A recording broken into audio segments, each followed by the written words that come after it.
叫做譚瑞林，讀胡素貞博士紀念學校，今年2年班。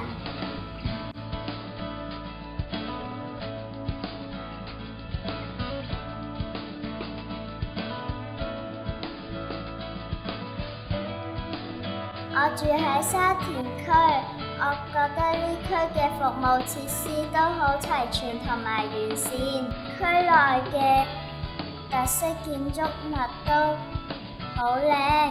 不過喺我心目中有2個可以改善嘅地方。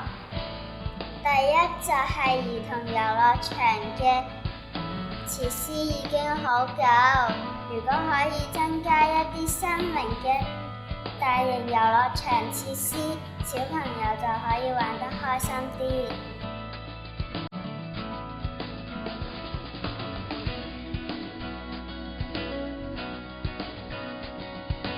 第二就係行人過馬路嘅指示燈，如果加上秒數顯示，行人過馬路嘅時候就更加放心。